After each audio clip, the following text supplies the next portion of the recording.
देखिए 14 अगस्त 1947 को पाकिस्तान को आज़ादी मिली, 15 अगस्त 1947 को भारत आज़ाद हुआ।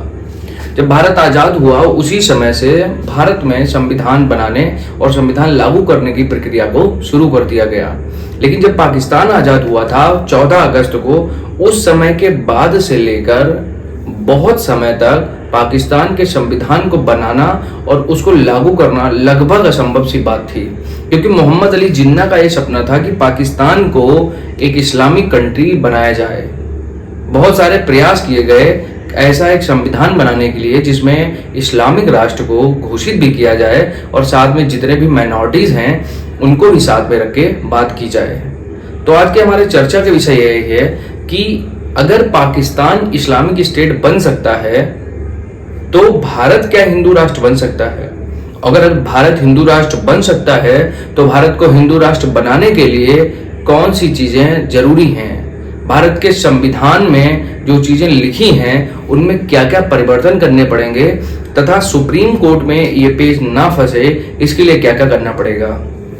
देखिए बहुत सारी संभावनाएं हैं, इन सारी संभावनाओं को लेकर हम लोग बहुत सारे वीडियोस देखते हैं।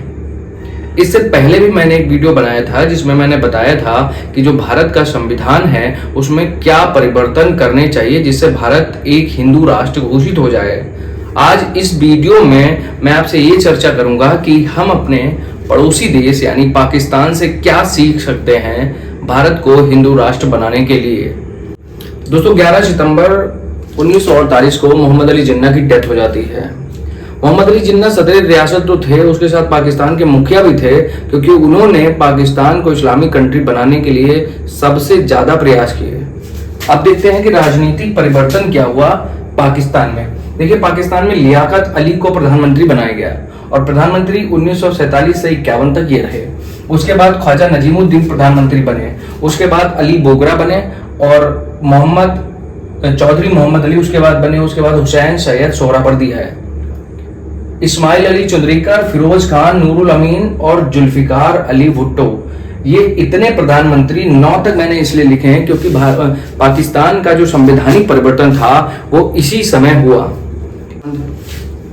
तो ये पाकिस्तान के जो प्रधानमंत्री थे, इन प्रधानमंत्रियों ने किया क्या मैं आपको वो बताने वाला हूं।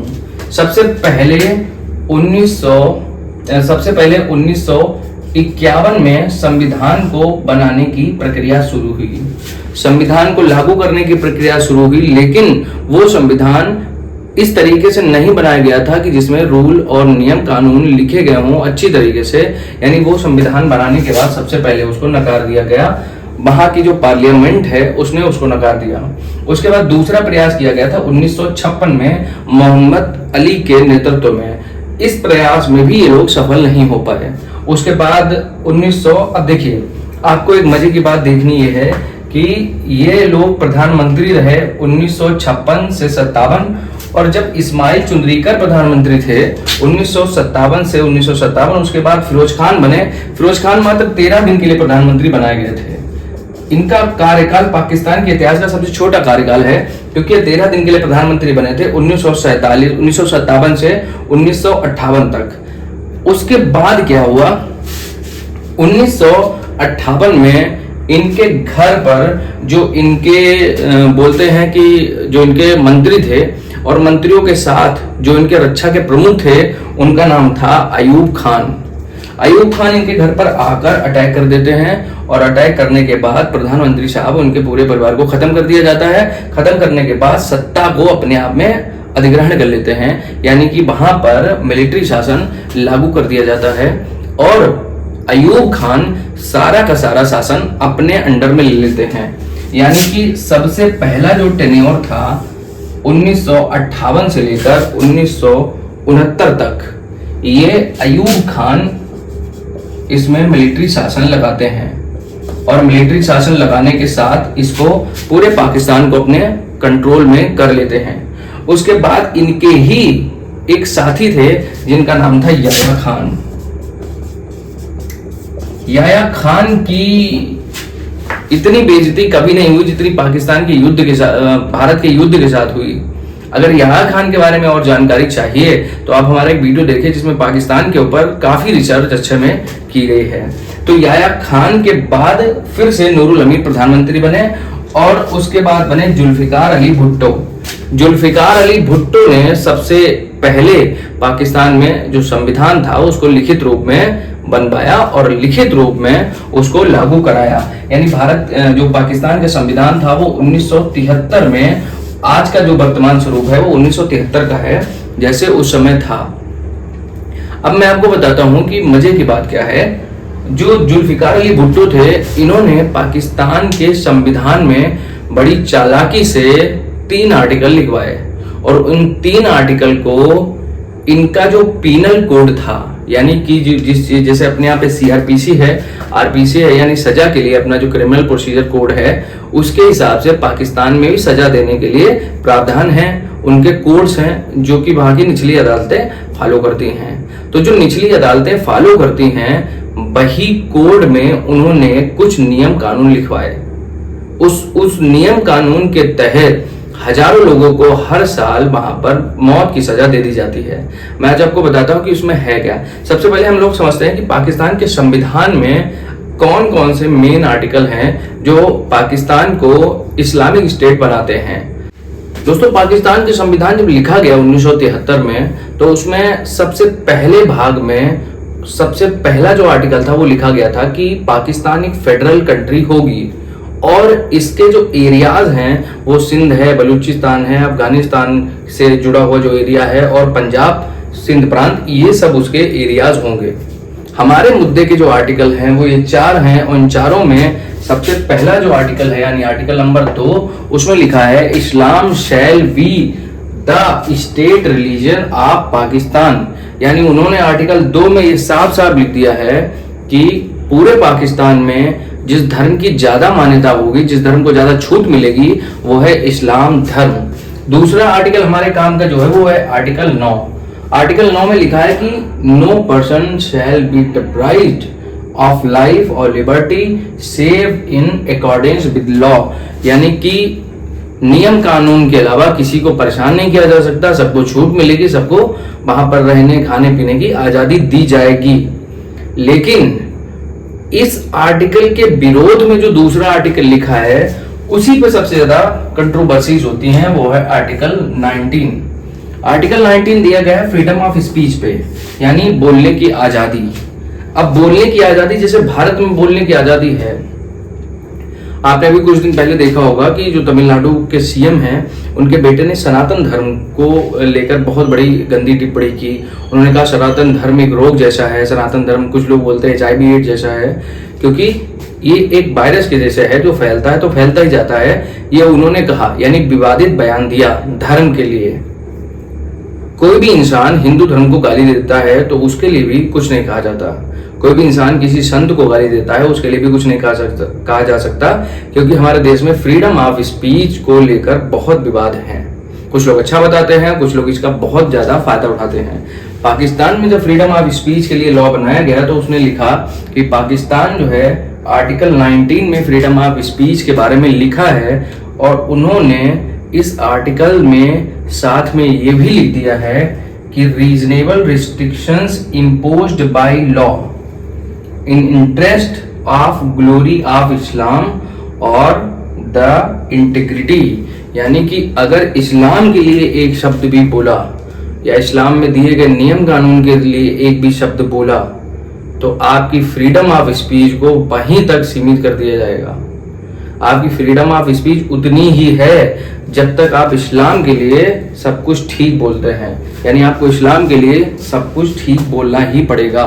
ये पाकिस्तान में फ्रीडम ऑफ स्पीच का आर्टिकल 19 के पॉइंट नंबर ए में लिखा है। तो आप सोचिए, यहां पर ये छूट दे रहे हैं लिबर्टी की, डिप्राइव नहीं करना, किसी को दबाना नहीं है, उनकी आज़ादी का ध्यान रखना है। लेकिन अगर किसी के शक के बिना पर किसी को पकड़ लिया जाता है कि इन्होंने मोहम्मद साहब इस्लाम पैगंबर को कुछ भी बोला है तो उसको आर्टिकल 19 के हिसाब से सजाएं दी जाएंगी। आर्टिकल 19 के हिसाब से सजाएं दी जाएंगी, उसको दोषी ठहराया जाएगा और जो उनका पीनल कोड है वो क्या बताता है, उसके हिसाब से उनको सजाएं मिलेंगी, वो भी मैं आपसे अभी डिस्कस करूंगा। तो आर्टिकल 19 में ये जो एक लाइन लिखी है, क्या भारत के संविधान में ऐसी लाइन लिखी जा सकती है? आप ये बताइए, क्या हमारे जो सनातन धर्म में जितने देवी देवता हैं उनका मजाक उड़ाया जाता है, उनको बहुत सारा अपशब्द बोले जाते हैं, क्या ऐसी लाइन कोई उनके लिए लिखी जा सकती है? क्या फ्रीडम ऑफ स्पीच के, आप कुछ भी फ्रीडम ऑफ स्पीच करिए, लेकिन इस लाइन को ध्यान रखिए जैसा पाकिस्तान के संविधान में लिखा है। अब हम लोग आर्टिकल 20 और आर्टिकल 31 इन दो आर्टिकल को समझ लेते हैं, उसके बाद हम लोग समझते हैं कि सीआरपीसी यानी जो पाकिस्तान का पीनल कोड है उसमें क्या लिखा है। तो दोस्तों, आर्टिकल 20 जो पाकिस्तान का है, इस आर्टिकल में आपको धर्म के संबंधित आज़ादी दी गई है।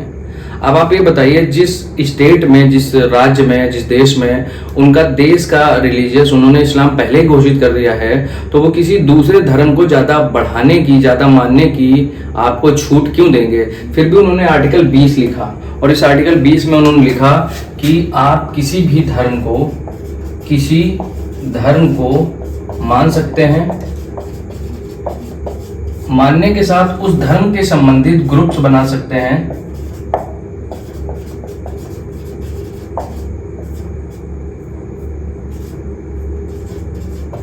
पूजा पाठ कर सकते हैं, अपनी इच्छा के अनुसार धार्मिक अनुष्ठान कर सकते हैं।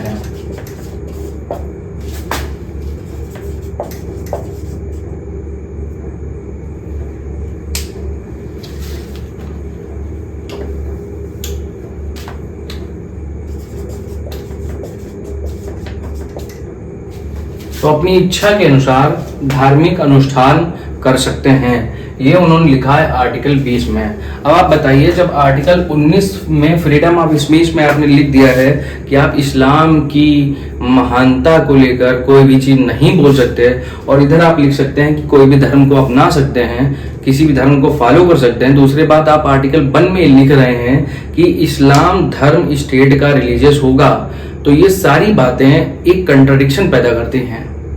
लेकिन वहाँ की सरकार और वहाँ की सुप्रीम कोर्ट इन सब बातों को निर्धारित करती है कि कैसे चलना चाहिए, और जब इस्लामिक कंट्री है तो सब कुछ इस्लाम के अनुसार चलता है। इसलिए वहाँ पर माइनॉरिटीज़ को, आप फोटोज़ में देखिए, आप वहाँ पर जितने भी माइनॉरिटीज़ हैं, जितने भी हिंदू हैं या क्रिश्चियन हैं या सिख हैं या बौद्ध हैं, जैन हैं, इन सब को बहुत दबाकर और परेशान करके रखा जाता है, क्योंकि उनके नियम कानून ही कुछ इस तरीके से बने हैं। अब देखिए, जो आर्टिकल 31A है, इसमें लिखा गया है कि जो इस्लाम है, यानी जो इस्लाम धर्म है पाकिस्तान का, उस इस्लाम धर्म में इस्लाम धर्म के जीवन को बेहतर करने के लिए, जीवन बेहतरी के लिए जो दो चीजें मेन हैं, वो है कुरान व सुन्ना। तो कुरान और सुन्ना के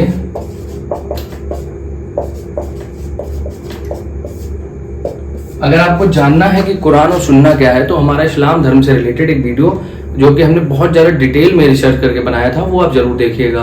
उसमें आपको इस्लाम धर्म के बारे में बहुत सारे रोचक तथ्य मिलेंगे। तो कुरान और सुन्ना में जो भी लिखा है, इस्लाम के हिसाब से स्टेट में वो सब लागू किए जाएंगे, और अगर कोई उसके अपोजिट में बोलता है तो आर्टिकल 19 के हिसाब से, पाकिस्तान पीनल कोड के हिसाब से उसको सजा दी जाएगी। दूसरी बात उन्होंने बताया कि जो पाकिस्तानी इंस्टीट्यूशंस हैं, जैसे मस्जिद हो गई या मजार हो गई या जैसे बोलते हैं मदरसा हो गया, इन सबको छूट दी जाएगी, और इतनी छूट दी जाएगी कि वहाँ पर पढ़ने वाले लोगों को भी पाकिस्तान सरकार, राज्य सरकार मदद करेगी। तो जो वहाँ पर मदरसा बने हैं या मस्जिद है, उन सबको वहाँ की सरकारें मदद करेंगी। और इस वाले पार्ट में लिखा गया है कि पाकिस्तान जो है, वहाँ पर रहने वाले लोगों को कुरान पढ़ाई जाएगी, कुरान संबंधी नियम कानून समझाए जाएंगे। ये आवश्यक होगा कि वहाँ पर मदरसों में तालीम ली जाए। और पाकिस्तान का जो धर्म है, इस्लाम धर्म, उसमें जो महत्वपूर्ण है अरबी भाषा, उस अरबी भाषा को भी सिखाने की बात इनके संविधान में कही गई है। तो ये संविधान के आर्टिकल 31 में था। अब आप देखिए आर्टिकल नंबर 2 में क्या लिखा है कि पाकिस्तान का जो राज्य का धर्म होगा वो इस्लाम होगा। आर्टिकल 19 में क्या लिखा गया है कि फ्रीडम ऑफ स्पीच तो है आपको, लेकिन आप इस्लाम के खिलाफ एक शब्द भी नहीं बोल सकते। अगर आपने इस्लाम, अल्लाह, सुन्ना, कुरान इन सब के खिलाफ एक शब्द भी बोला तो आपको कठोर सजा दी जाएगी।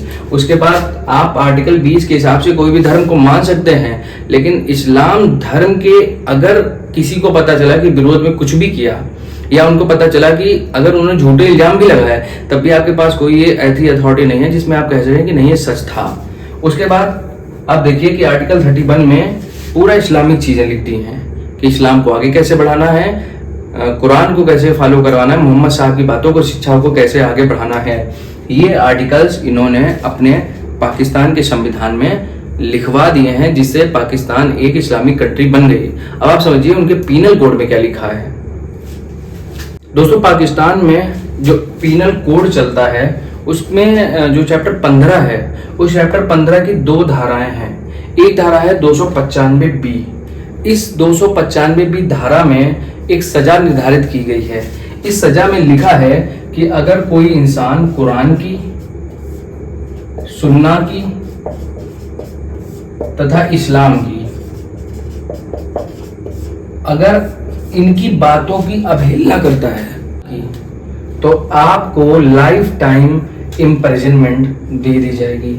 आपको पूरी जिंदगी जेल में काटनी पड़ेगी, और जिंदगी जेल में काटनी पड़ेगी तो समझ लीजिए जेल में पाकिस्तान का ही राज है। तो आपकी जिंदगी कैसी होगी ये आप खुद समझ सकते हैं। 295C एक ऐसा इनके यहाँ पर प्रावधान था।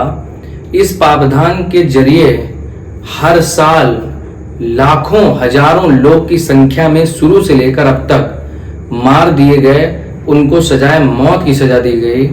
और उनका कसूर सिर्फ इतना होता था कि कुछ पर ये इल्ज़ाम लगाए जाते थे कि उन्होंने मोहम्मद साहब यानी हजरत साहब, जिन्होंने इस्लाम धर्म को बनाया, जो उनके पैगंबर हैं, उनकी बातों की अवहेलना की या उनकी बुराई की। इस कानून को ब्लास्फेमी लॉ बोला गया।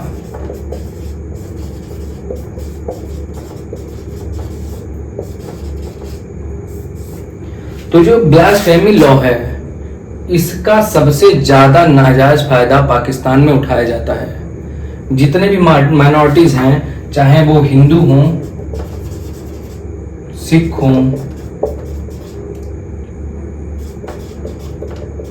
क्रिश्चियन हों या जैन हों या बुद्ध हों या कोई और कम्युनिटी है, इन सारी कम्युनिटीज में जितने भी लोग हैं, इनको कोई भी इंसान, कोई भी पुलिस वाला उठा ले जाता है और उन पर सिर्फ इतना बोलता है कि आपको मोहम्मद साहब के किसी भी उपदेश या मोहम्मद साहब की बुराई करते पाया गया या उनके लिए कोई शब्द बोलते पाया गया।